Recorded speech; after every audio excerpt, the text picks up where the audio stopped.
ఏనంతో కవిత మాట్లాడారు. దాని గురించి కూడా ప్రచురించడం అయితే జరిగింది. ఇక అదేవిధంగా మరి పునర్విభజన టెన్షన్, జమిలీకి జై కొట్టేలా ప్లానింగ్, ఢిల్లీలోని నేతల చర్చలు, జనగణన పూర్తి కాగానే పునర్విభజన సందడి, ఏ నియోజకవర్గంలో ఎటు వెళ్ళవచ్చు, ఎలా మారవచ్చు, 153 నుంచి 175 వరకు తెలంగాణ సీట్లు పెరిగే అవకాశం, గ్రేటర్లో భారీగా పెరగనున్న నియోజకవర్గాలు. మనందరికీ తెలుసు, మరి కులగణన అయితే కాంగ్రెస్ పార్టీ ఆధ్వర్యంలో తెలంగాణలో అయిపోయింది. కేంద్ర ప్రభుత్వం చేపట్టాల్సిన జనగణన పూర్తయ్యింది. జనగణన తర్వాత మరి కంపల్సరీ పునర్విభజన అనేది ఉంటుంది. నియోజకవర్గాల పునర్విభజనలో ఏ నియోజకవర్గం ఎటు వెళ్తుందో అని ఒక ఇంత టెన్షన్ వాతావరణం అయితే అంతా నెలకొంది. తెలంగాణలో అయితే మరి దగ్గర 153 నుంచి 175, ఇప్పుడు ప్రస్తుతం అయితే 119 ఉంది. 119 నుంచి మరి 153 నుంచి 175కు పెరిగే అవకాశం స్పష్టంగా కనబడుతుంది. అదేవిధంగా ఆంధ్రప్రదేశ్లో చూసుకున్నా కూడా మరి ఇప్పుడు 175 ఉంది. 175 నుంచి 232 వరకు పెరిగే అవకాశం స్పష్టంగా కనబడుతుంది. మరి ఏ నియోజకవర్గాలు ఎటు వెళ్తాయన్న ఒక టెన్షన్ వాతావరణం తెలంగాణలో కూడా మరి నెలకొన్న పరిస్థితి. అయితే దీని తర్వాత జమిలీకి జై కొట్టే అవకాశం స్పష్టంగా కనబడుతున్నట్టుగా కూడా మరి ప్రచురించడం అయితే జరిగింది. ఇక జనగణన ప్రక్రియ ప్రారంభమవడంతో ఎంతో కాలంగా చర్చలో ఉన్న నియోజకవర్గాల పునర్విభజన ఖాయమైపోయింది. 2029లోనే కొత్త నియోజకవర్గాలు ఎన్నికలు జరుగుతాయని, జమిలీ ఖాయమని ముఖ్యమంత్రి రేవంత్ రెడ్డి పలు సందర్భాల్లో ప్రకటించారు. మే నుండి జనగణన ప్రారంభం కానుండగా వచ్చే ఏడాది పునర్విభజన ప్రక్రియ మొదలవుతుందని విశ్లేషణలు వస్తున్నాయి. ప్రస్తుతం జరుగుతున్న పార్లమెంటు సమావేశాలకు హాజరైన ఎంపీలు దీనికి సంబంధించిన డ్రాఫ్ట్లు ఏమైనా తయారయ్యాయా, ప్రతిపాదనలు ఉన్నాయా, ఆరా తీయటం మొదలుపెట్టారు. ఈ నియోజకవర్గాల పునర్విభజనతో ఎమ్మెల్యే స్థానాలు, ఎంపీ స్థానాలతో పాటు ఎస్సీ, ఎస్టీ రిజర్వేషన్ల స్థానాలు పెరగనున్నాయి.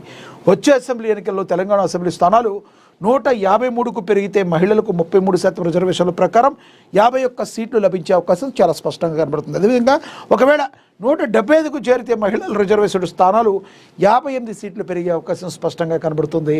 మరి ఈ మేరకు చట్టసభలో ఆయా వర్గాల్లో ప్రాతినిధ్యం ఉంది, ఆ ప్రాతినిధ్యం పెరగనుంది. ఇక జమిలీ పక్కా అనే ఆరోపణలు కూడా ఉన్నాయి. మనకు తెలుసు, జమిలీ ఎన్నికలు జరగాలని కేంద్ర ప్రభుత్వం ఎప్పటి నుంచో కూడా ట్రై చేస్తున్న పరిస్థితి. సాధ్యాసాధ్యాలను పరిశీలించిన మీదట జమిలీకి జై కొట్టే అవకాశం చాలా స్పష్టంగా కనబడుతుంది. అంటే జమిలీ అంటే ఏం లేదు, 1 నేషన్ 1 ఎలక్షన్ అనే ప్రతిపాదన. అంటే ఒకేసారి దేశవ్యాప్తంగా ఎలక్షన్లు నిర్వహించాలని జమిలీకి జై కొట్టుతుంది కేంద్ర ప్రభుత్వం. దీన్ని ఇండియా కూటమి వ్యతిరేకిస్తున్న సంగతి మనందరికీ తెలిసిందే.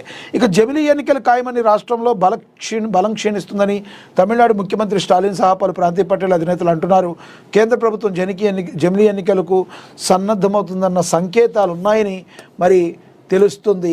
ఈ నేపథ్యంలో తెలంగాణలో పార్లమెంట్, అసెంబ్లీ ఎన్నికలు ఒకేసారి జరిగే అవకాశం ఉండడం రాష్ట్ర రాజకీయ ముఖ చిత్రాన్ని పూర్తిగా మార్చనుంది. దేశవ్యాప్తంగా చేపట్టనున్న జనగణన ప్రక్రియ వచ్చే పార్లమెంట్ల ఎన్నికల్లోనే పూర్తి చేసి నియోజకవర్గాల పునర్విభజన, మహిళా రిజర్వేషన్ల ప్రక్రియ పూర్తి చేస్తామని బీజేపీ ఎంపీ లక్ష్మణ్ ఇటీవల చాలా కీలకమైన వ్యాఖ్యలు చేయటం అయితే జరిగింది. జనగణన తర్వాత తెలంగాణలో నియోజకవర్గాల పునర్విభజన ప్రక్రియను కేంద్ర ప్రభుత్వం చేపడుతుందన్నారు. కేంద్ర ప్రభుత్వం చట్టసభల్లో మహిళలకు 33% రిజర్వేషన్ కల్పిస్తూ ఇప్పటికే చట్టం చేయడంతో వచ్చే ఎన్నికల్లో దీన్ని అమలు చేయనున్నట్లుగా సంకేతాలు కూడా వస్తున్నాయి. ఇక 34కు పైనే పెరగనున్న ఎమ్మెల్యే స్థానాలు, మరో 6 ఎంపీ స్థానాలు పెరిగే అవకాశం ఉంది.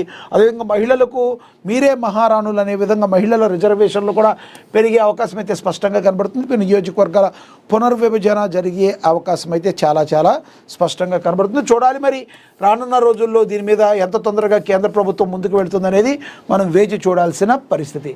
ఇక తెలంగాణలో సారా దుకాణాలు తెరవాలి, సారా దుకాణాలను తెరవాలి. జడ్చర్ల ఎమ్మెల్యే అనిరుద్ రెడ్డి సారాను ఎందుకు నిషేధించారో ప్రభుత్వం క్లారిటీ ఇవ్వాలి, మధ్యప్రదేశ్, ఒడిస్సా తరహాలో నడపాలి అని చెప్పి మరి అనిరుద్ రెడ్డి చాలా కీలకమైన వ్యాఖ్యలైతే చేశారు.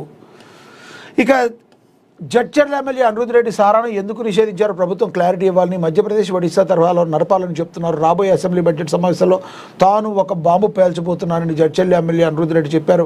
గతంలో స్వచ్ఛమైన సారా తాగిన వారు 115 ఏళ్ల వరకు ఆరోగ్యంగా బతికేవారని, కానీ ఇప్పుడు లిక్కర్ తాగి 80 ఏళ్లకే చనిపోతున్నారని అన్నారు. శాస్త్రీయంగా చూస్తే సారా ఆరోగ్యానికి హానికరం కాదని ఆయన వాదించారు. అసలు తెలంగాణలో సారాను ఎందుకు నిషేధించారో ప్రభుత్వం క్లారిటీ ఇవ్వాలని డిమాండ్ చేశారు.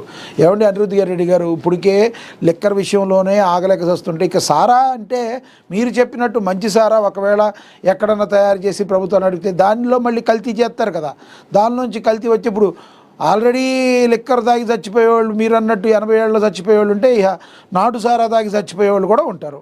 ఇప్పటికే కళ్ళు ఉంది, కళ్ళు మంచిది అంటారు. మరి కల్తీ కళ్ళు ఎలా ఉంది? కల్తీ కళ్ళు తాగి సంవత్సరానికి రాష్ట్రంలో ఎంతోమంది చచ్చిపోతున్నారు. ఇక సారా కూడా తీసుకొచ్చి మీరు కొత్తగా పెడతారా అని చెప్పి రాజకీయ విశ్లేషకులు ప్రశ్నిస్తున్నారు. ఏం ఆలోచిస్తున్నారు మీరు? ఈ మద్యం లిక్కరు ఇవన్నీ వదిలేండి, రాష్ట్రం మీద అభివృద్ధి మీద పెట్టండి. మీ వీధులు ఏ రకంగా ఉన్నాయి వీటి మీద పెట్టండి, సారా గురించి మీకెందుకండి అని చెప్పి విశ్లేషకులు చెప్తున్న మాట. మీరేమంటారు? కామెంట్ బాక్స్ రూపంలో కామెంట్ చేయండి. అనిరుద్ధ్ రెడ్డి గారికి రాత్రి కల్లో ఏదొస్తే పొద్దున్నే అదే మాట్లాడుతాం, కామన్గా అలవాటు ఉంటుంది. ఇక క్లారిటీ ఇవ్వాలని 0 అవర్లో ఈ అంశాన్ని లేవనెత్తుతానని, సారా దుకాణాలను మళ్లీ తెరవాలని కోరుతున్నానని చెప్పారు. మధ్యప్రదేశ్, ఒడిశా వంటి రాష్ట్రాల్లో ప్రభుత్వాలు అధికారికంగా సారా దుకాణాలు నడుపుతున్నాయని, ఇదే తరహాలో తెలంగాణ కూడా ఎందుకు అమలు చెయ్యకూడదని అనిరుద్ధ్ రెడ్డి ప్రశ్నించారు. అనిరుద్ధ్ రెడ్డి గారు, మరి మీ ఇష్టం, లేవనెత్తండి.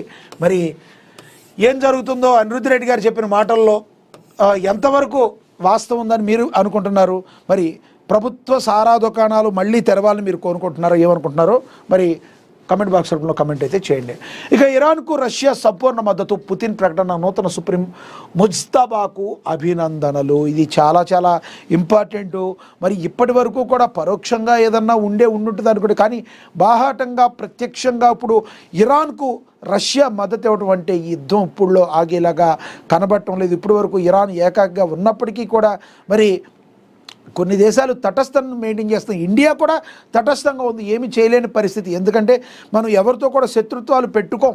మనతో ఎవరన్నా శత్రుత్వం పెట్టుకుంటే మనం కంపల్సరీ అది వేరుగా ఉంటుంది, కానీ మనమంటూ శత్రుత్వం పెట్టుకోం. అయినప్పటికీ తటస్థంగా ఉన్నా కూడా మనం కొంత లాస్ పోవాల్సిన పరిస్థితి ఏర్పడుతుందంటే యుద్ధం ఎంత చేటును చేకూరుస్తుందో మనకైతే అర్థమవుతుంది. వాట్ ఎవర్ ఇట్ మేబీ, ఏదేమైనా అమెరికా ఏదైతే ఇజ్రాయెల్తో కలిపి జాయింట్ ఆపరేషన్ కలిసి ఇరాన్ మీద దాడి చేసిందో, ఇప్పటి వరకు కూడా అమెరికా ఎన్నో వేల డాలర్లు డబ్బు ఇప్పటికే ఖర్చు చేసింది యుద్ధానికి సంబంధించి. బహుశా మరి చైనాకి కానీ రష్యాకి కానీ అమెరికా ఎక్కువ డబ్బు ఖర్చు అయిపోవటం, మరి ఎక్కువ డబ్బు ఉందనే అహంకారాన్ని తగ్గించాలని అనుకుంటున్నాయి. వాట్ ఎవర్ ఇట్ మేబీ, ఏదైనప్పటికీ కూడా మరి ఇప్పుడైతే ఇరాన్కి మేముండాము మీకెందుకు అండగా అని ఒక డైరెక్ట్ మాట చెప్పడం వల్ల యుద్ధం ఇరాన్ ఇప్పుడు వరకు ఒకటే దేశం అనుకుంది, కానీ ఇప్పుడు రష్యా లాంటి బలమైన దేశం మరి తోడైతే ఇరాన్ ఇప్పుడులో యుద్ధం ఆపుతుందా? సో ఇది మొత్తానికి కలిపి అమెరికా యొక్క మరి ఆర్థిక మూలాల మీద తీవ్రమైన ప్రభావం పడే అవకాశం అయితే చాలా స్పష్టంగా కనబడుతుంది. ట్రంప్కి ఇది చాలా పెద్ద ట్రంప్ కార్డ్ లాగా అయితే కనిపించేటట్టుంది. ఏదేమైనప్పటికీ అంత ఈజీ కాదు ట్రంప్ గారు ఇరాన్ని మీరు మరి లొంగ తీసుకోవడం అనేది. మరి పెద్ద పెద్ద తలపండిన నేతలు అయితే చెప్తున్నారు, రాజకీయ విశ్లేషకులు చెప్తున్నారు. మరి దౌత్యపరంగా కూడా మరి ఆలోచించినప్పటికీ కూడా ఒక దేశాన్ని మొత్తం సర్వనాశనం చేసేసి ఆ దేశాన్ని మీ కంట్రోల్లోకి తెచ్చుకోవాలనుకోవటం మరి అదంతా ఒక హాస్యాస్పదంగా మాట్లాడే అవకాశం అయితే, హాస్యాస్పదంగా ఉండే అవకాశం అయితే చాలా చాలా స్పష్టంగా కనబడుతుంది. రష్యా లాంటి బలమైన దేశం